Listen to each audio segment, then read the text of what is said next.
بسم اللہ الرحمن الرحیم۔ السلام علیکم ناظرین۔ ادرک کی چائے سینے کے جکرنے اور شدید نزلے میں انتہائی مفید ہے۔ چینی کے بغیر چائے استعمال کی جائے تو تب ہی فائدہ دیتی ہے۔ اگر آڑو مسلسل کھاتے رہو گے تو ہارٹ اٹیک سے محفوظ رہو گے اور جوڑوں کا درد کا مسئلہ حل ہو جائے گا۔ پانی میں عرق گلاب ملا کر پیا کرو، چہرہ ہمیشہ جوان رہے گا۔ جس گھر میں صفائی کا خیال نہ رکھا جائے وہاں رزق کی تنگی ہونا شروع ہو جاتی ہے۔ پانی میں ہلدی شامل کر کے پی لینے سے پیٹ کی صفائی ہو جاتی ہے۔ جس کو نزلہ زکام ہو جائے، چائے بناتے وقت ایک چٹکی خسکاس کی ڈال دے، یعنی دودھ چینی پتی ڈال کر چائے بنائے اور ایک چٹکی خسکاس ڈال کر ابال کر چھان لے اور پی لے، زکام ختم ہو جائے گا۔ 4-5 عدد انجیر اور آدھا چائے کا چمچ اجوائن کو 2 گلاس پانی میں ڈال کر اتنا جوش دیں جب تک پانی ادار آ جائے، پی لیں۔ ہفتے میں 2 بار ایسا عمل کرنے سے دمہ جیسی بیماریاں ختم ہو جائیں گی۔ موٹاپا 100 بیماریوں کی ماں ہے۔ صبح نہار منہ لہسن کی 2 تریاں 1 کپ لیموں کے قہوے کے ساتھ کھائیں، تمہارے پیٹ کی چربی برف کی طرح پگھل جائے گی۔ نیند کی کمی کا شکار افراد چیری کھانے سے فائدہ اٹھا سکتے ہیں، ہڈیاں مضبوط ہو جائیں گی۔ آدھا کپ سیب کے جوس میں آدھا کپ چقندر کا جوس اور آدھا چمچ پیسا ہوا ادرک ڈال کر مکس کر لیں اور پی لیں۔ کچھ عرصہ اس عمل کو جاری رکھیں، کیلشیم کی کمی دور ہو جائے گی۔ اٹھتے بیٹھتے جوڑوں کے پٹاخے نکلنا بھی ختم ہو جائیں گے۔ ہاتھ پاؤں کی خوبصورتی کے لیے دودھ کی ملائی میں سرکہ ڈال کر لگاؤ۔ پیٹ میں درد رہتا ہے تو نہار منہ دہی کھاؤ۔ دہی اور آڑو ایک ساتھ کھانے سے پیٹ کے سارے کیڑے مر جاتے ہیں۔ موم بتی کا موم پھٹی ہوئی ایڑیوں پر لگاؤ، پھٹی ہوئی ایڑیاں صاف ہو جاتی ہیں۔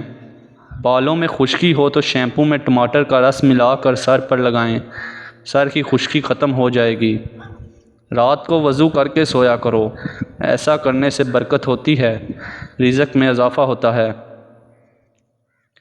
اخروٹ کا گرم تیل آنکھوں کے اطراف پیدا ہونے والے سیاہ حلقوں کو روکنے میں مدد دیتا ہے۔ اس کے استعمال سے آنکھوں کو سکون اور آرام ملتا ہے۔ دوسری مرتبہ گرم کی گئی چائے اور دوسری دفعہ جوڑوں کے رشتوں میں پہلے جیسی مٹھاس نہیں رہتی۔ پاؤں کی چھوٹی انگلی پر ناریل کے تیل کا مساج کرنے سے بار بار پیشاب آنے کی تکلیف دور ہو جاتی ہے۔ اگر آپ کی ٹانگوں کا درد نہ جاتا ہے تو روزانہ نہار منہ 10 بادام جو رات کو بھگو کر رکھے ہوں کھا لو، چند دنوں میں ٹانگوں میں طاقت اور توانائی پیدا ہو جائے گی۔ اگر آپ کو نیند نہ آئے تو 10-15 منٹ تک اپنے آپ کو کوئی حرکت نہ دیں، آپ کو جلدی نیند آ جائے گی۔ منہ پر دانے ہوں یا داغ دبے، سب سے پہلے تہجد کی نماز قائم کرو، کیونکہ انسان کے گناہوں کی کثرت کی وجہ سے انسان کا نور چھین لیا جاتا ہے اور انسان کے چہرے پر بے رونقی چھا جاتی ہے۔ اس لیے سب سے پہلے گناہوں کی توبہ کرو، عرق گلاب میں چہرے پر لگاؤ۔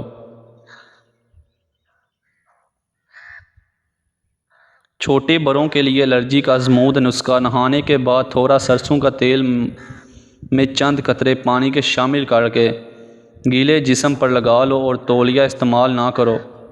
اگر عورتیں ناف کے اندر ادرک کا رس ڈال لیا کریں تو چند دنوں میں دبلی پتلی ہو جائیں گی۔ بار بار پیشاب آنے کا مسئلہ ختم، آسان علاج: تھوڑا سا گڑ روسٹ کریں، اب اس میں بنے ہوئے چنے باریک پیس کر حلوہ بنا کر کھا لیں۔ بار بار پیشاب آنے کا مسئلہ 3 بار کھانے سے ختم ہو جائے گا۔ اخروٹ کو دہی میں ملا کر کھانے سے 100 سال تک چہرہ جوان رہے گا۔ اگر دولت مند حاصل کرنا چاہتے ہو تو رات کو سوتے وقت تکیے کے نیچے گندم کا دانہ رکھ کے سویا کرو، جلد دولت مند ہو جاؤ گے۔ قہقہ لگا کر نہایت مسکرا اور بری عادت ہے۔ بھینس کا دودھ جسم کو موٹا کرتا ہے، گائے کا دودھ پیو، جوانی لوٹ آئے گی۔ زیادہ چائے پینے سے آپ کی جلد خراب ہوگی اور نظر کمزور ہو جائے گی۔ دن میں صرف 2 کھیرے کھا لینے سے موٹاپا تیزی سے بھاگ جاتا ہے۔ آم کھانے کے بعد اس کو ہضم کرنے کے لیے کچی لسی، یعنی کہ کچھ دودھ میں زیادہ سارا پانی ڈال کر پی لینے سے آم ہضم ہو جاتا ہے۔ جمعہ شریف والے دن آنکھوں کے میں سرما ڈالنے سے نظر تیز ہو جاتی ہے۔ جمعہ شریف والے دن ناخن کاٹنے سے جلد کی بیماریاں نہیں ہوں گی۔ اللہ کریم سب لواحی اور بہترین عطا کرے۔ موٹی عورت یہ چیزیں کھانے سے دبلی ہو جائے گی۔ اجوائن، خشک میوہ جات اور لیموں رات کو آسمان کی جانب روزانہ دیکھنے سے دماغ کو طاقت ملتی ہے۔ گرم پانی سے نہا لیا کرو، اس سے دماغ کی رگیں مضبوط ہو جاتی ہیں۔ چائے اور کسی اکٹھی پینے سے بخار ہو جاتا ہے۔ جس عورت کی بیٹیاں زیادہ ہوتی ہیں ایسی عورتیں خوش نصیب ہوتی ہیں۔